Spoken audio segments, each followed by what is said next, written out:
Hello and welcome to my assignment 5 demonstration for serial input and hardware interrupts using Arduino Nano ESP32 board. In this project, created a system where the LED can be controlled through a series of serial monitor commands. In this case, we have 4, which is on, turning the LED on, off, turning the LED off, status, requesting the status of our system state, and resetting our program. So a little bit about the hardware. I just have one LED hooked up to pin number 5, going to ground with a current limiting resistor, and I have one input push button acting as our interrupt, and that is connected to pin number 4. That's pretty much it for the hardware. I'll go ahead and demonstrate the program. Here we go. So I've already loaded up the program onto the board, and we can just test it out by using some of those commands I was talking about earlier. We'll go ahead and type on in order to send that input to the board, and it turns our output on, and turning it off using the off instruction. And you can see I can turn the LED back on and request that status of what our system status is. And it tells us that the system state is ready and the output LED is currently on. So I'll go ahead and hit the interrupt for us on the push button. And this is meant to simulate maybe like an e-stop in industry. Hitting the e-stop will disable your outputs, your machinery, and put it in a safe condition, you can say. So hitting the push button interrupt, you can see that our output immediately turned off, and we got a message by feedback that says hardware interrupt tripped, output disabled. And then it goes on to state our system status right now, which is interrupted, and output LED is off. So you can see that when I try to turn the LED back on, it will not allow us to, because the system is currently not in a safe state. And the logic calls that you cannot turn the output on. System is in a interrupted state, and I have to enter reset in order to clear that fault. And I'll go ahead and do that real quick and just hit reset.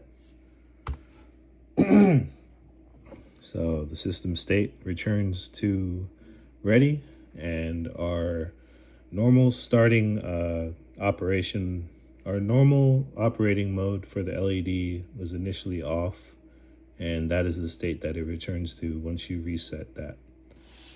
So now we can test it again, turn it on, and it works normally now. So just to run through a little bit of the program, we have the LED hooked up to pin number 5, and we have our interrupt, our input push button hooked up to LED 4, or pin number 4. Our main volatile variable is interrupt tripped, basically a bool variable that says our interrupt is either true or false for our ISR. Our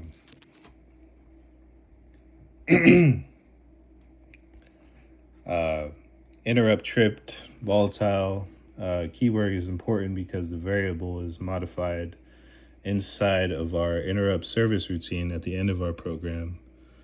Um, and the reason that is because the ISR can occur at any time outside of the normal flow of the program. So it needed a there variable to track where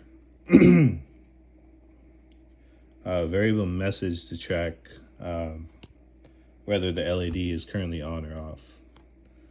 Going through our void setup, we have our serial communication baud rate. And initially, when I uploaded the program the first time, I wasn't getting our system status displayed, and I found out later on it's because the serial monitor needs time to connect after you initially upload. So I gave it a delay of 1 second. And moving on, we set our LED as an output, and we set it to its initial starting position like we showed earlier after the reset to being off. And then we set our push button to be the interrupt pin on our internal pull-up pin.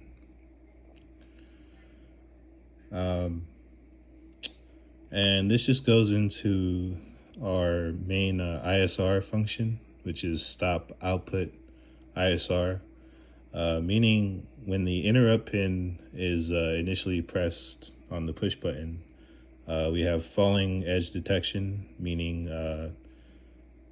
that this pull-up pin for our push button is always high. So we need that falling edge detection to sense directly when we press the button, the voltage falls from high to low. And that's basically here in our attach interrupt function. So the pin gets interrupted and sets that ISR into motion once it receives that falling edge detection. And then goes ahead and gives us the startup messages when it resets. We have our void loop. Basically, if the interrupt is tripped, force that LED to go off like you would in industry. All moving parts or machinery needs to shut down if the e-stop is pulled, just like this. When we press that, you need your outputs to shut off. So that's basically what this initial line of code is in our loop. And we can see that if it is tripped, then output disabled, print this message out to display to our operators, either on a HMI or whatever have you. But that's just a little bit of the program. Going through kind of our string command is our string of instructions are for those 4 instructions that we're able to insert into our serial monitor. Those instructions being on, off, status, and reset. And if those, a bunch of if statements saying do this if the operator were to type on and the interrupt is not tripped, then go ahead and turn the LED on or turn the LED off. Reset our system status if it was tripped. Our print status basically just gives that feedback to the user on whatever status we're on if we're interrupted. So all those messages that get displayed here are executed through these functions. And we have our main ISR at the end of our logic.